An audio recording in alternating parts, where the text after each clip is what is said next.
বাইরের নয়, মনের, বুদ্ধির কোটি জন্মের অন্ধকার, এক জন্মের নয়। আমরা এদেশের বাসিন্দা আজকের নয়, অনাদি বহির্মুখ।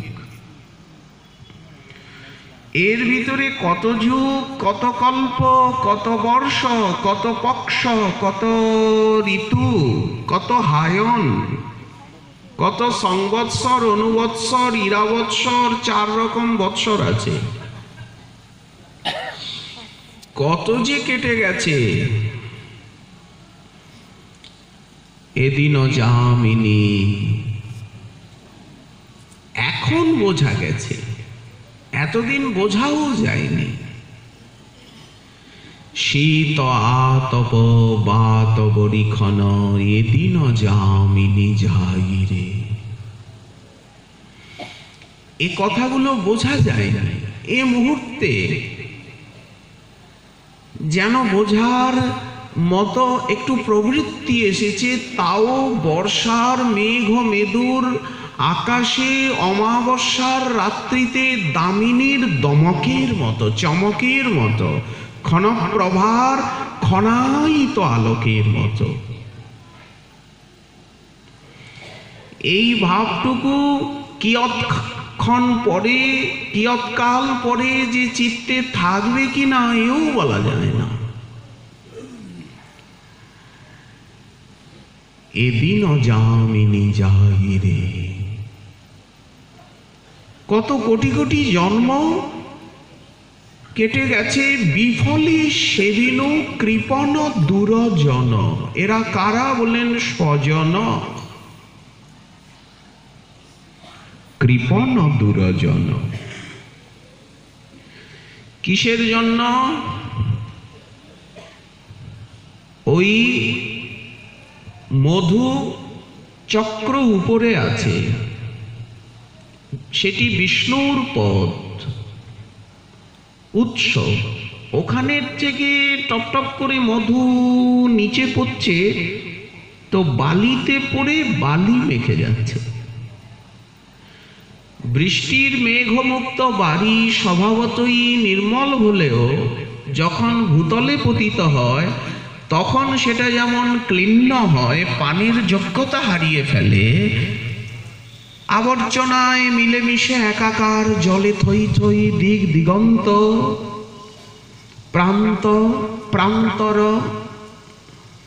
বনান্ত গ্রামান্ত, পথান্ত, ঠিক সেই প্রকার সেই পরম ধামের থেকে ত্রিণী পদানি চ অস্য এতানি দিবি,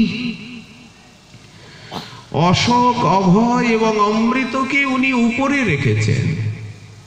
ঊর্ধ্বমূলম, এই ব্রহ্মাণ্ড রূপী বৃক্ষের মূলটা তো উপরে, ওখান থেকে রস আসছে। অধঃশাখম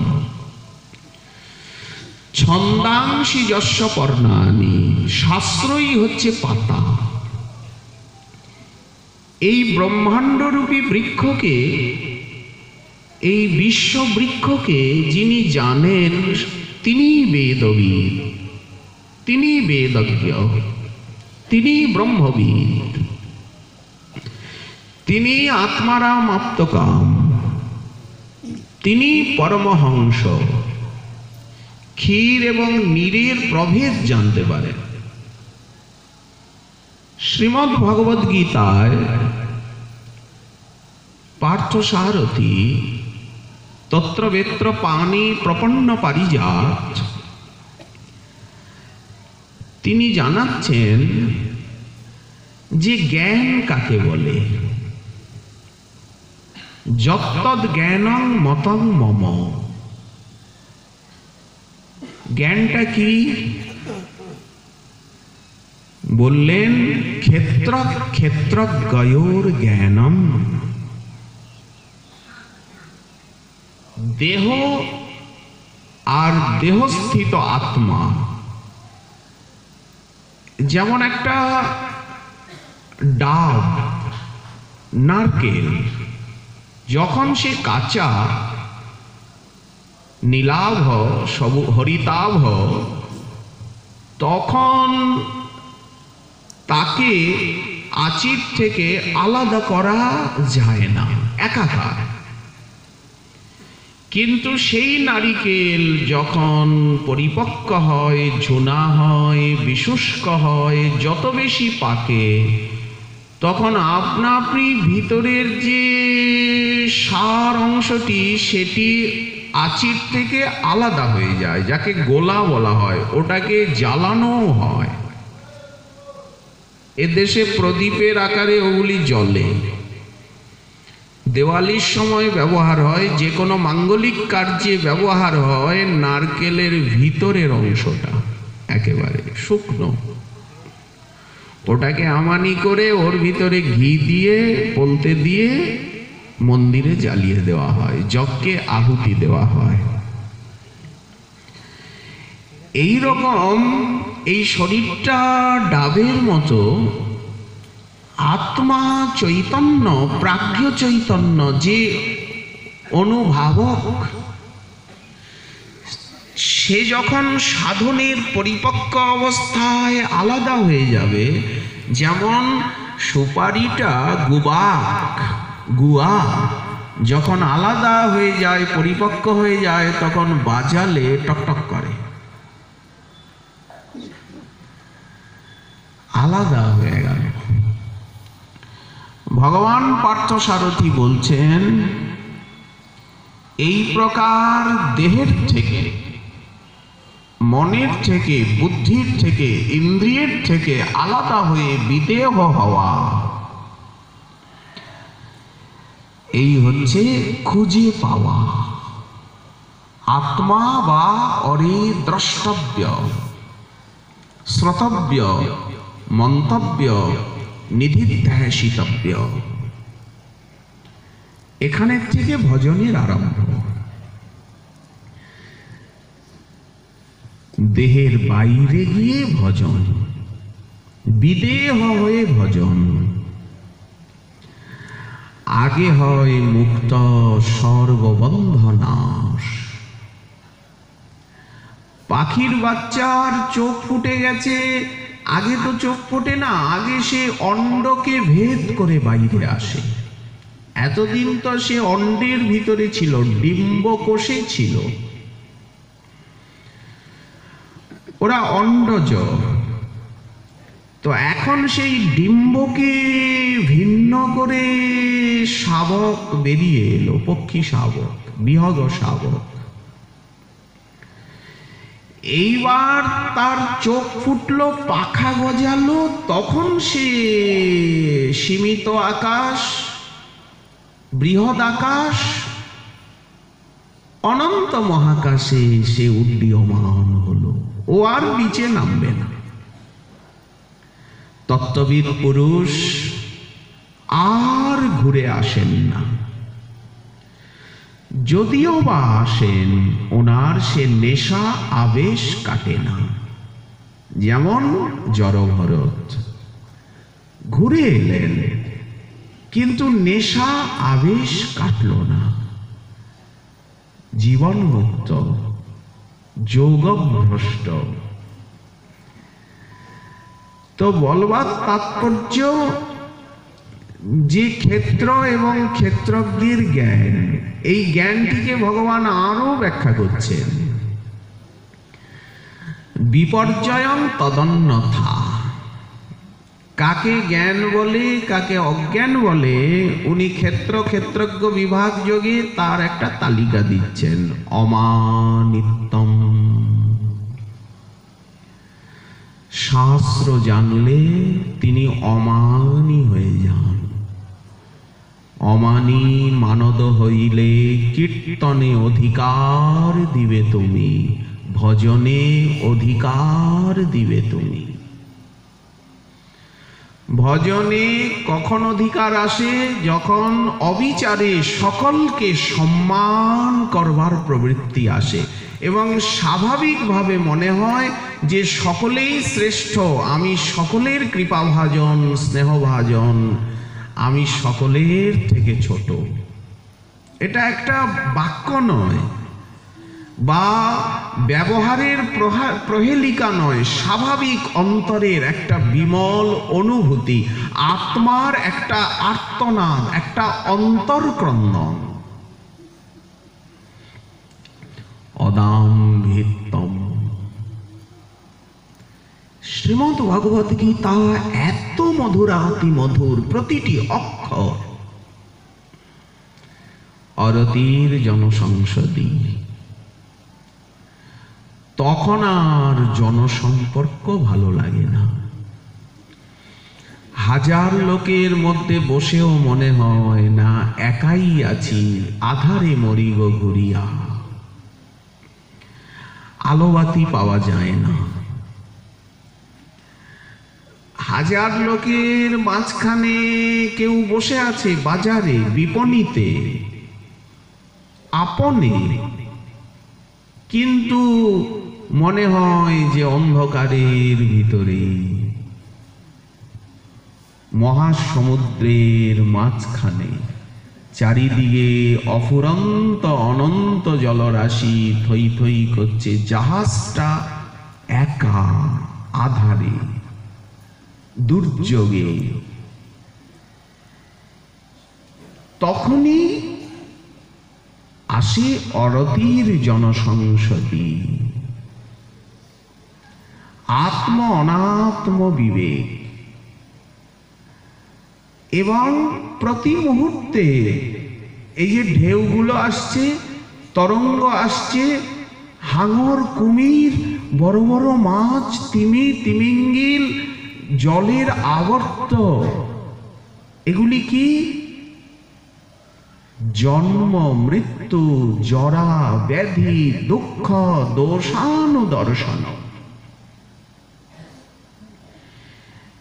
জন্ম, মৃত্যু, জরা, ব্যাধি, শোক, তাপ, পরিবর্তন, আবর্তন, নিবর্তন উনি দেখছেন। কাল সর্বনিরাকৃতি, এইগুলিকে বলে জ্ঞান। ভগবান অনেকগুলো তালিকা দিলেন, এটা এটা এটা, বলছেন এগুলির নাম জ্ঞান। আর বিপর্যয়ম বলেন অজ্ঞান কাকে বলে? যদ অন্যথা, এর বাইরে যা কিছু, ঠিক এর বিপরীত।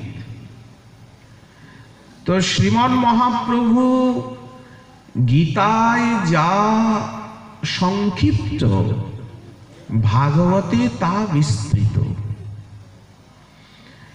এবং দৃষ্টান্তায়িত, ভক্ত চরিত্রে আখ্যাপিত, ব্যক্ত,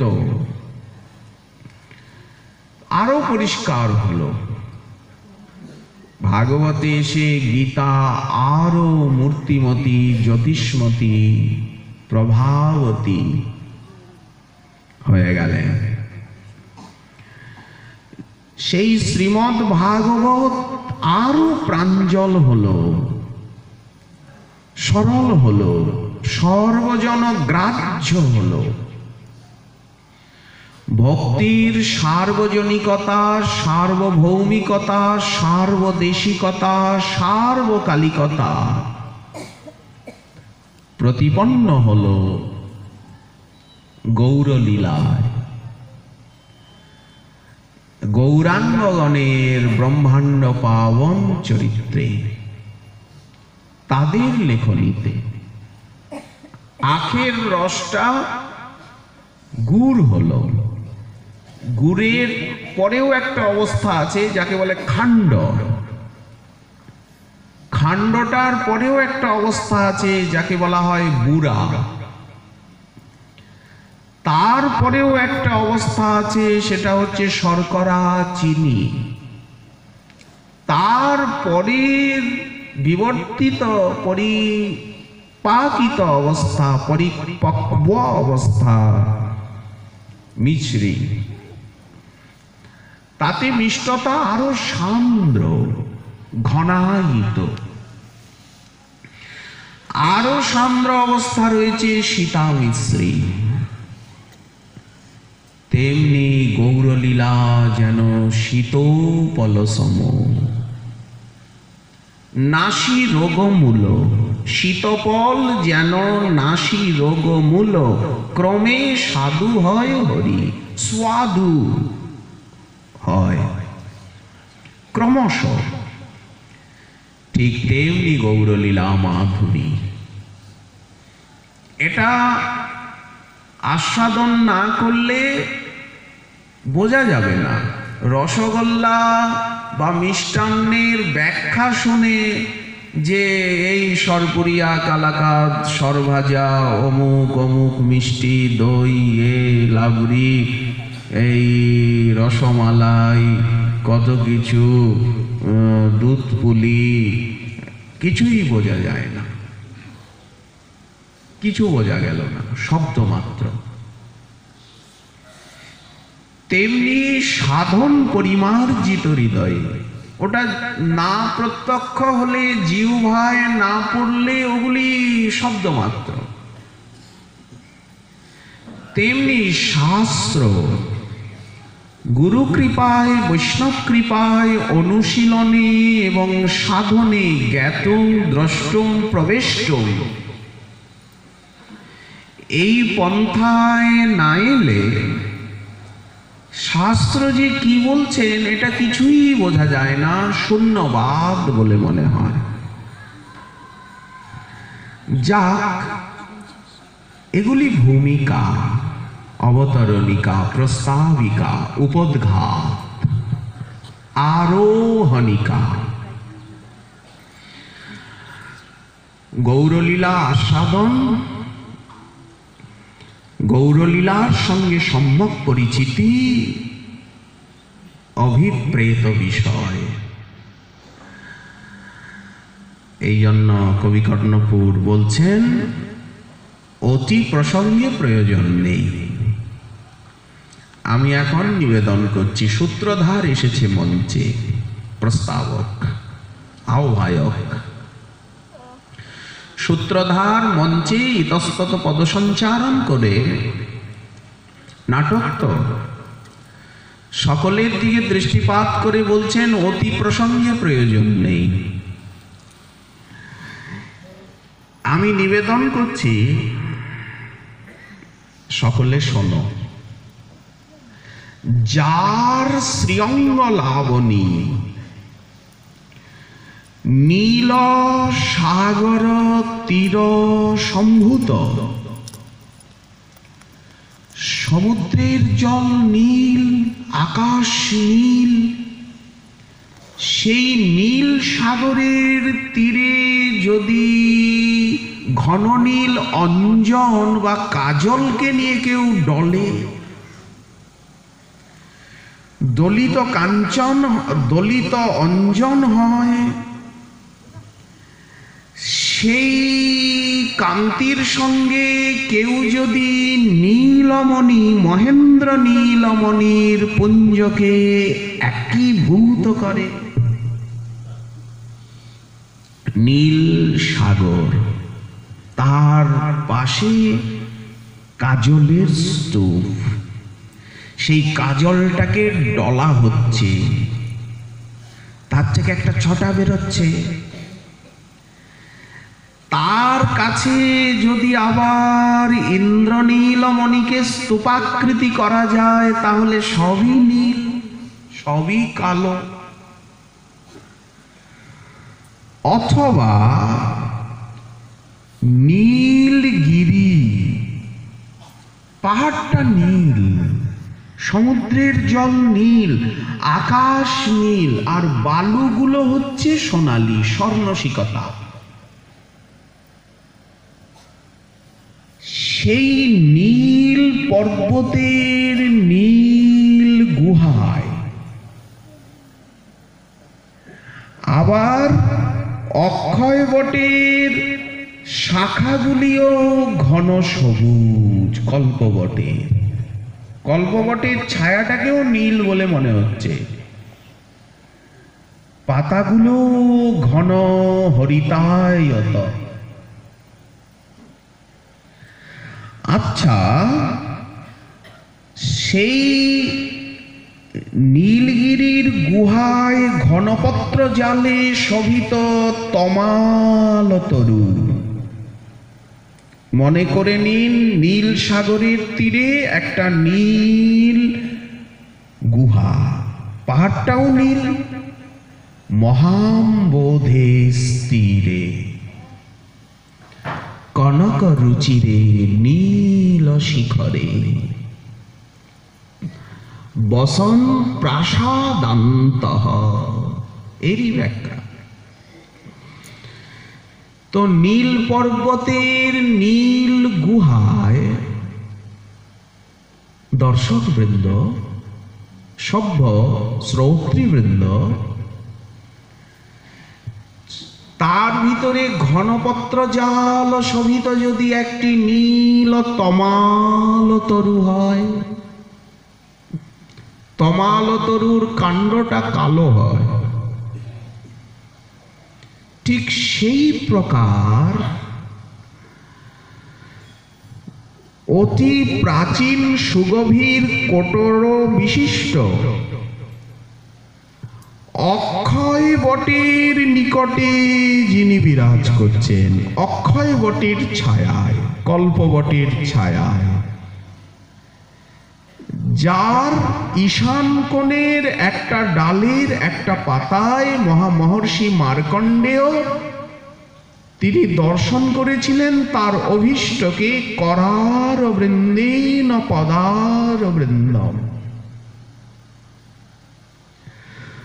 মুখার বৃন্দে বিনিবেশয়ন্তম। পাতার পুটে শুয়ে করার বৃন্দের দ্বারা চরণার বৃন্দকে ধরে আঙুলটা মুখে এনে বৃত্তাকার হয়ে আর বুড়ো আঙুলটাকে চুষছেন। বিনিবেশয়ন্তম বটস্য পত্রান্তঃ পুটেশয়া বালম। অনন্তকোটি ব্রহ্মাণ্ড পালক, লীলায় বালক, স্বভাবে আচরণে চরিত্রে ব্যবহারে নিতান্ত নাবালক বালক, অপগণ্য শিশু। বালম, যার সঙ্গে কোনো প্রকার একটু সম্পর্কের ছেটা হলেই তিনি মুক্তিং দদাতি, মুখে কুন্দ কুসুমের মতো নির্মল শুচি শুভ্র হাসি, এই জন্য মুকুন্দম। মনসা স্মরামি, সেই কল্পবট মার্কণ্ডেয় সরোবর এই লীলার সাক্ষী মার্কণ্ডেশ্বর। তো সেই সুপ্রাচীন গভীর কোটর বিশিষ্ট অক্ষয় বটের নিকটে বিরাজ করছে। অক্ষয় বট যেন ছত্র,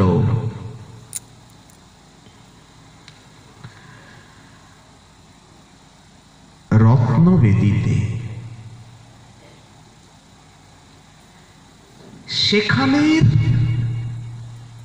পর্বতে হাতি থাকে।